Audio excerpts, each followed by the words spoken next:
3월 26일 성경 읽기 시간입니다. 우리 오늘은 룻기 1장에서 4장에 있는 말씀을 읽겠습니다. 1장. 옛적 사사들이 이스라엘을 이끌던 시절 그 땅에 기근이 들었다. 유다 땅 베들레헴의 한 사람이 아내와 두 아들을 데리고 고향을 떠나 모압 땅에 가서 살았다. 그 사람의 이름은 엘리멜렉이고 아내의 이름은 나옴이며 아들들의 이름은 말론과 기런이었다. 모두 유다 땅 베들레헴의 에브라 사람이었다. 그들은 모두 모압 땅으로 가서 그곳에 정착했다. 그러다가 엘리멜렉이 죽고 나오미와 두 아들만 남았다. 아들들은 모압 여인들을 아내로 맞이했는데 첫째 이름은 오르바고 둘째는 루시였다. 그들은 그 후로 10년 동안 그곳 모압 땅에 살았다. 그 후에 두 형제 말론과 기런도 죽었다. 이제 젊은 아들들도 없고 남편도 없이 여인만 남았다. 하루는 나오미가 마음을 추스르고 두 며느리와 함께 모압 땅을 떠나 고향으로 가기로 결심했다. 그녀는 하나님께서 기꺼이 그분의 백성을 찾아오셔서 그들에게 양식을 주셨다는 말을 들었다. 그래서 자기가 살던 곳을 떠나 유다 땅으로 돌아가는 여정에 올랐다. 두 며느리도 함께했다. 한참을 가다가 나오미가 두 며느리에게 말했다. 돌아가거라. 집으로 가서 너희 어머니와 함께 살아라. 너희가 죽은 남편과 나를 대한 것처럼 하나님께서 너희를 너그러이 대해 주시기를 빈다.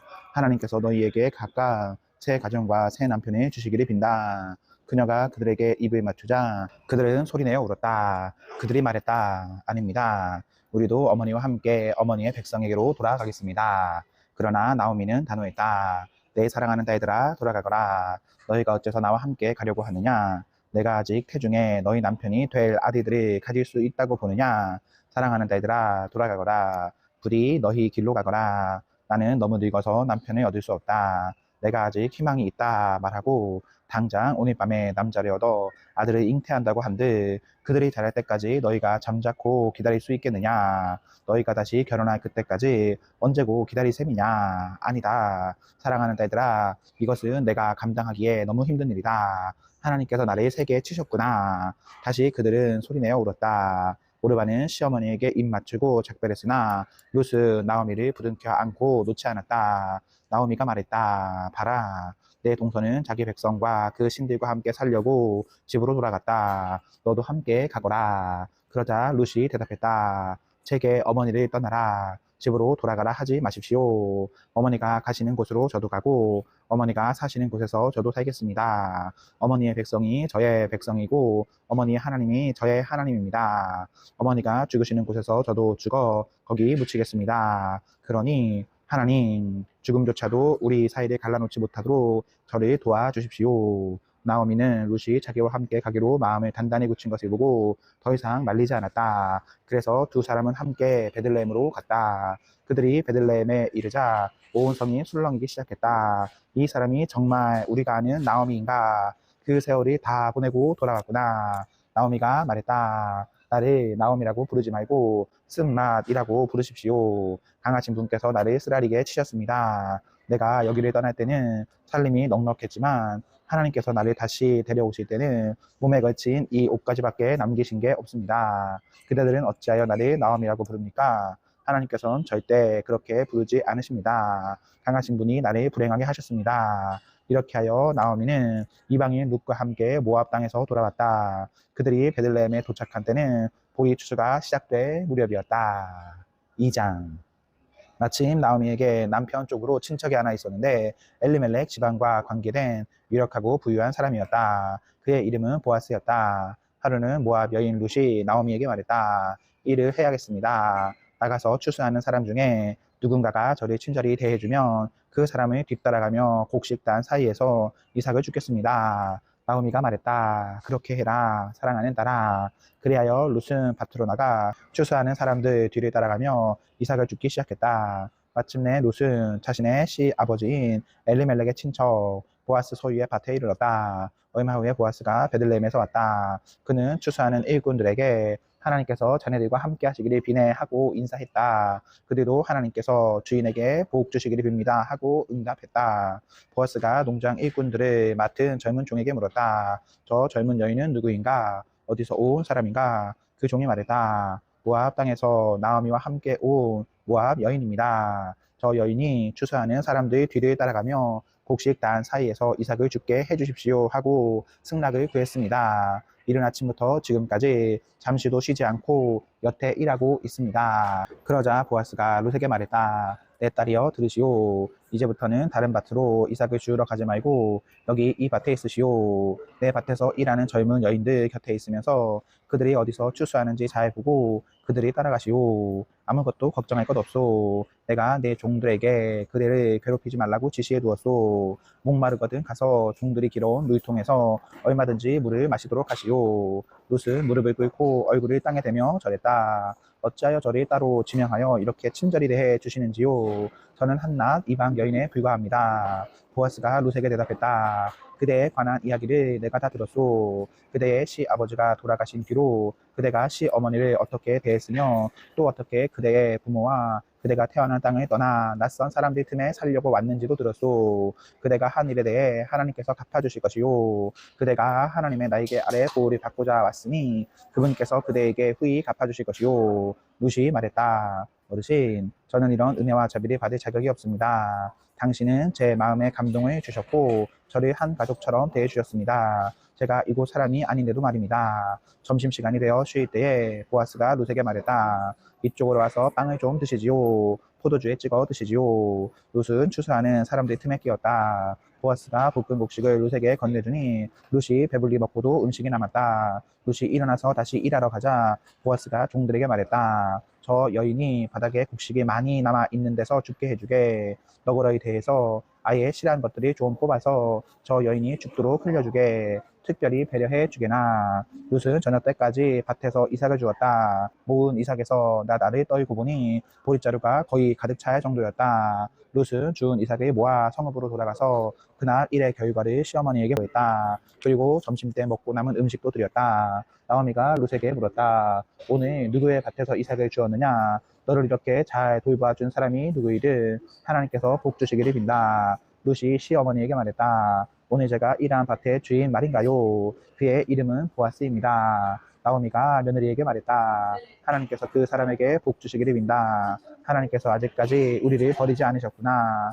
그분께서는 좋을 때만 아니라 굳을 때도 여전히 우리를 사랑하시는구나. 나오미는 말을 이었다. 그 사람은 언약에 따라 우리를 구제할 사람 가운데 하나다. 우리의 가까운 친척이다. 모압 여인 룻이 말했다. 들어보십시오. 그가 또 저에게 내 밭에 추수가 끝날 때까지 내 일꾼들과 함께 있으라고 했습니다. 나오미가 룻에게 말했다. 잘됐구나. 사랑하는 딸아. 그렇게 하려구나. 그의 밭에서 일하는 젊은 여인들과 같이 다니면 안전할 것이다. 모르는 사람의 밭에서 욕을 당할까 걱정했는데 이제 안심이구나. 그래서 룻은 시어머니의 말대로 했다. 보아스 밭에 젊은 여인들에게 바짝 붙어서 보리추수와 미추수가 끝날 때까지 날마다 그 밭에서 이삭을 주었다. 그러면서 룻은 계속해서 시어머니와 함께 살았다. 3장.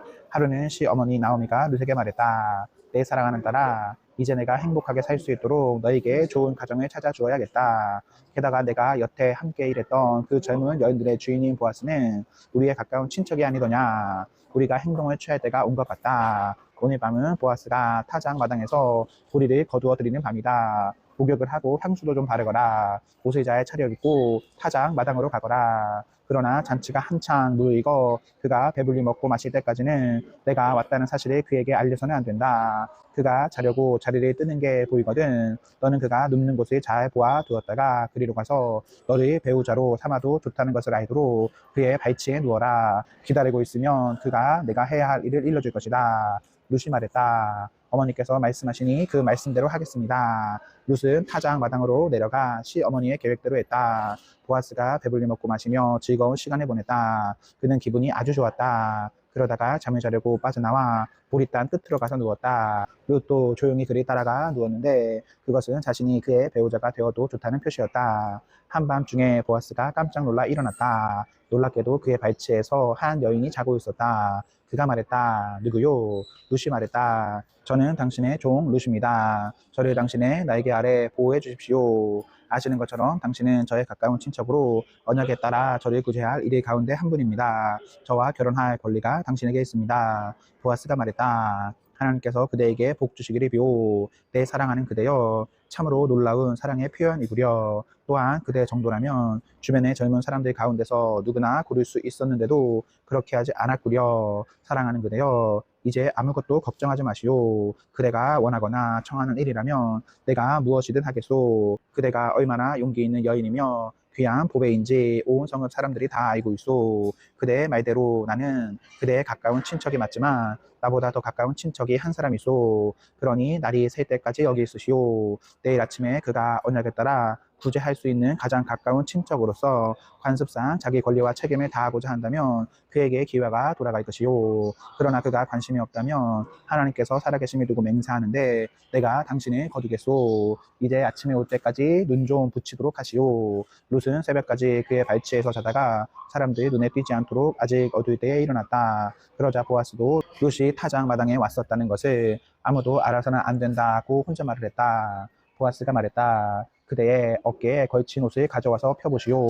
룻이 옷을 펴자 보아스는 보리 6개를 가득 부어 룻의 어깨에 지어주었다. 룻은 곧 성읍으로 돌아갔다. 룻이 시어머니에게 돌아오자 나오미가 물었다. 그래, 어찌 되었느냐, 사랑하는 딸아. 룻은 그 사람이 자기한테 한 일을 시어머니에게 다 말하고 나서 이렇게 덧붙였다. 그가 내게 이 보리 6개를 주었습니다. 그대가 시어머니에게 빈손으로 갈 수 없지 않소 하면서 말입니다. 나오미가 말했다. 내 사랑하는 딸아, 이제 이 일의 결과가 드러날 때까지 편히 앉아서 쉬어라. 그는 빈말을 할 사람이 아니다. 내 말을 잘 들어라. 그가 오늘 중으로 모든 일을 매듭 지을 것이다. 4장. 보아스는 곧바로 광장으로 가서 자리를 잡았다. 잠시 후 더 가까운 친척, 곧 앞서 보아스가 말했던 그 사람이 지나갔다. 보아스가 말했다. 여보시오, 잠시 이리로 와서 좀 앉으시오. 그가 와서 앉았다. 보아스가 성읍 장로들 가운데 10명을 함께 불러 모아놓고 말했다. 여기 우리와 함께 앉아주십시오.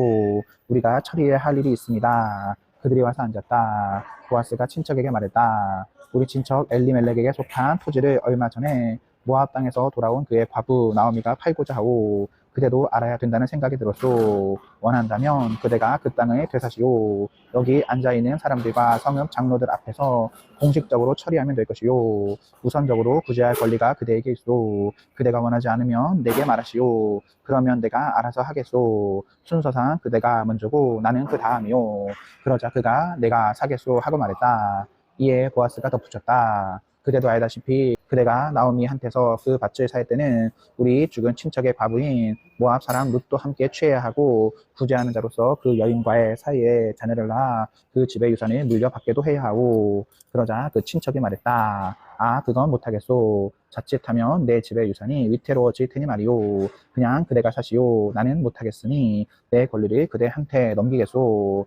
옛적 이스라엘에서 사람들이 재산과 유산 문제에 관한 공식 업무를 처리할 때는 자기 신발을 벗어 상대방에게 주곤 했다. 이스라엘에서 이것은 인간 도장이나 개인 서명과 같은 것이었다. 그래서 보아스의 구제하는 친척도 그냥 그대가 사시오 하고 말한 뒤에 자기 신발을 벗어 주는 것으로 계약에 서명했다. 그러자 보아스가 그날 성읍 광장에 있던 장로들과 모든 백성에게 말했다. 내가 엘리멜렉과 기룡과 말론에게 속한 모든 것을 나오미한테서 산 것에 대해 오늘 여러분이 증인입니다. 여기에는 말론의 과부인 이방 여인 루세에 대한 책임도 포함됩니다. 나는 그 여인을 내 아내로 맞아 죽은 자의 이름을 그의 유산과 함께 잊겠습니다. 죽은 자의 기억과 명성이 이 집에서나 그의 고향에서 사라지지 않도록 할 것입니다. 바로 오늘 이 모든 일에 여러분이 증인입니다. 그날 성읍 광장에 있던 모든 백성이 장로들과 뜻을 같이 하여 말했다. 예, 우리가 증인입니다. 하나님께서 당신의 집에 들어오는 이 여인을 이스라엘 집안에 세운 두 여인 곧 라헬과 레아 같게 하시기를 빕니다. 하나님께서 당신을 에브랄에서 기둥이 되고 베들레헴에서 유명해지게 하시기를 빕니다. 하나님께서 이 젊은 여인을 통해 당신에게 자녀들을 주셔서 당신의 집이 다말과 유다 사이에 태어난 아들 페레스의 집과 같게 되기를 빕니다. 보아스는 룻과 결혼했고 룻은 그의 아내가 되었다. 보아스가 룻과 잠자리를 같이 했다. 그러자 하나님의 은혜로운 선물로 룻이 임신하여 아들을 낳았다. 성읍 여인들이 나오미에게 말했다. 하나님을 찬양합니다. 그분께서 그대를 생명을 이어갈 가족이 없는 상태로 내버려두지 않으셨습니다. 이 아이가 자라서 이스라엘에서 유명해지기를 빕니다. 이 아이가 그대를 다시 젊어지게 하고 노년에 그대를 돌볼 것입니다. 이 아이의 어머니이자 그대를 이토록 사랑하는 이 며느리는 그대에게 7 아들보다 귀합니다. 나오미는 아기를 받아 품에 안았다. 꼭 껴안고 다정히 속상이며 지극정성으로 돌보았다. 여인들은 그 아이를 나오미의 아기라고 부르기 시작했다. 그러나 그의 진짜 이름은 오벳이었다. 오벳은 이세의 아버지였고 다윗의 할아버지였다. 베레스의 숙부는 이러하다. 베레스는 헤스론을 낳고 헤스론은 람을 낳고 람은 암미나답을 낳고 암미나답은 나손을 낳고 나손은 살몬을 낳고 살몬은 보아스를 낳고 보아스는 오벳을 낳고 오벳은 이세를 낳고 이세는 다윗을 낳았다. 아멘. 네, 오늘 말씀을 모두 읽었습니다. 우리 오늘 하루도 하나님과 사랑 앞에서 행복하십시오. 성령 충만하십시오. 안녕.